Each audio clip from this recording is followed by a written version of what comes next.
Voz Zizek. Deus está morto, mas ele não sabe. Uma interpretação de Slavoj Zizek, né,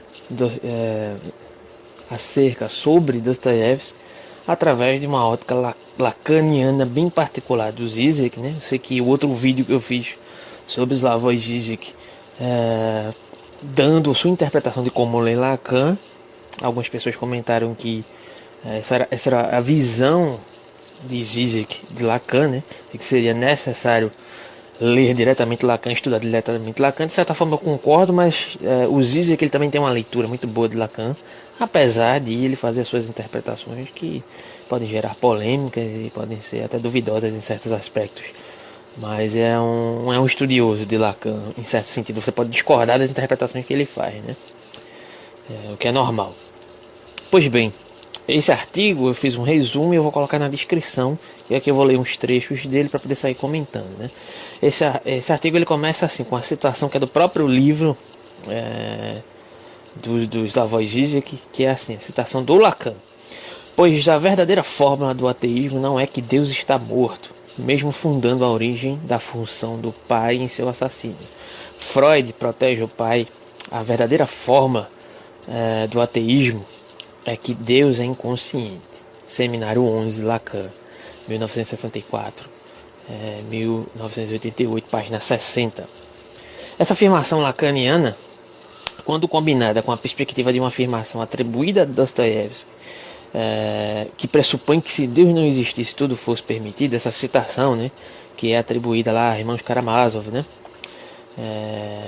ao livro de Dostoiévski, Irmãos Karamazov, nos traria um ponto fundamental de reflexão sobre aquilo que entendemos como ateísmo moderno, no seguinte sentido, para Zizek. Zizek nos diz que o ateu moderno crê na morte de Deus, porém não compreende que continua a acreditar nele inconscientemente. A figura da crise moral religiosa não se apresenta mais na fórmula do crente, que coloca suas crenças em dúvida de forma problemática, mas na fórmula do ateu convicto e hedonista que busca a realização da vida plena e feliz, como se isso fosse possível, no sentido mais chulo do termo, enquanto sujeito equilibrado, que se torna muito mais moralista a partir de regras estabelecidas por seu inconsciente. Ou seja, Zizek faz um paralelo aqui com esse sentido dessa famosa citação de Irmãos Karamazov, né, que se Deus não existisse, tudo seria permitido, né, porque de certa forma Dostoiévski compreende nas suas obras de um modo geral, isso aparece também lá em Sonho de Homem Ridículo, né, que Deus é um determinado aparato moral, é um pilar fundante que de certa forma vai gerir as relações humanas para que elas não desemboquem em um estado de conflito geral, de um estado de todos contra todos, né? Se existem determinadas regras morais, elas existem porque se pressupõe que exista esse Deus, né? Mesmo que não seja diretamente falando desse Deus, dentro de uma determinada concepção desse Deus enquanto existente ou não, o que importa é que o indivíduo pressuponha que esse Deus exista e que esse Deus existindo, existem determinadas regras morais pressupostas por esse Deus que eu não poderia violar. A exemplo, o decálogo de Moisés, né? Os 10 mandamentos, né? Que não roubarás, não matarás, e etc. Ou seja, existe uma tábula de valores que devem ser seguidas. Se Deus é suprimido, esses valores desaparecem, né? O que diz aqui é que é o contrário.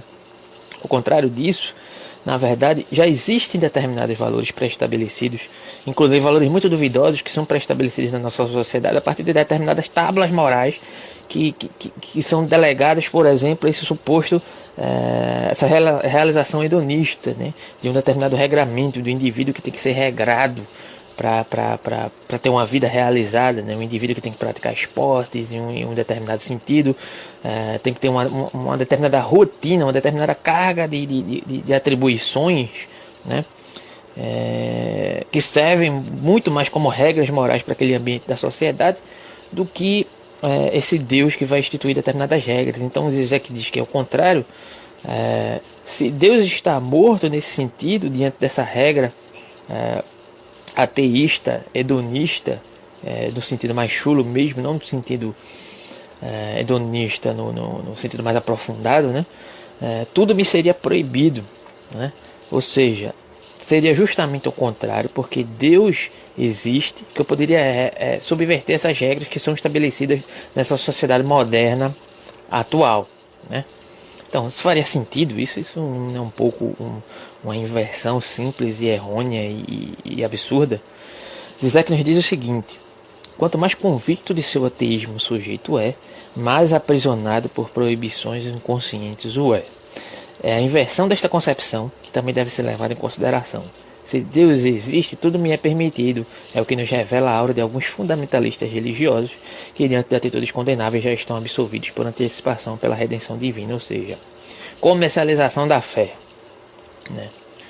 E aí você vai questionar, então quer dizer que todo religioso ele vai se valer dessa máxima de Deus e a partir disso, a partir de um perdão antecipado, eu posso praticar qualquer coisa, mesmo que na hora da morte eu me arrependa, eu vou estar perdoado? Não necessariamente todo religioso vai seguir essa máxima hipócrita, né? Mas em certo sentido os aspectos das religiões, de um modo geral, se valem desse aspecto para poder fazerem práticas, inclusive dentro das suas próprias religiões, que poderiam ir de encontro a determinadas concepções desse Deus inicialmente dito como moral, né? É isso que ele está querendo dizer aqui, moral nesse sentido bem específico que eu estou falando. Então, esse paradoxo de início parece incompreensível, porém Zizek nos fornece alguns exemplos para que possamos entender isso. Imagine uma criança que possui um pai autoritário e que a obriga a visitar a avó doente agindo tal como sua natureza, autoritariamente. Essa criança, segundo a interpretação de Zizek, possui uma probabilidade muito maior de rebelar-se contra a ordem do pai, mesmo que futuramente. Agora imagine outra situação, na qual essa mesma criança possui um pai amoroso e dedicado, o chamado pai pós-moderno, que assim diz o seguinte: sua avó está muito doente, você deveria ir visitá-la, mas não quero lhe obrigar a nada, faça como achar melhor.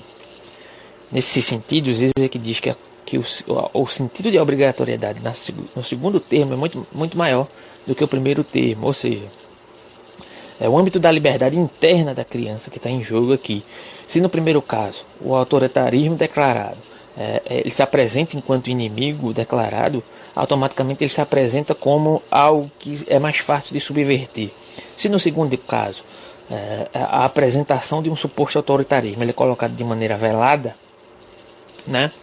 Então fica muito mais complicado de você identificar aquele pressuposto inconsciente, autoritário, que está lhe direcionando para um aspecto que não necessariamente foi refletido por você, e fica muito mais difícil de você se livrar desse inimigo, porque é um inimigo inconsciente, um inimigo entre aspas, né? Porque aqui é uma situação de exemplificação para deixar claro o que está sendo dito aqui. Então, a questão fundamental aqui diante da declaração desse Deus instituído, que o ateu declara-se ateu, então não sigo essas determinadas regras morais, né? Automaticamente ele internaliza determinados valores desse ateísmo, entre aspas, pós-moderno, que está situado nessa sociedade que zela por determinados valores ateus que estão ligados a um âmbito inconsciente e moral dessa perspectiva nesse mesmo ambiente social, ou seja, é uma internalização de regras morais que não estão delegadas a esse Deus, que para o ateu seria seu inimigo, mas ao mesmo tempo ele internaliza outras regras morais que vão ser seus guias, por muitas vezes muito mais autoritários ou rigorosos, né? ou circunscritos numa questão de um moralismo muito pior do que um indivíduo que colocaria esse Deus em um lugar autoritário, também com a ressalva de que em nome desse Deus, ao contrário, para dizer aqui que existe o fundamentalismo religioso, que se pode cometer atrocidades, né?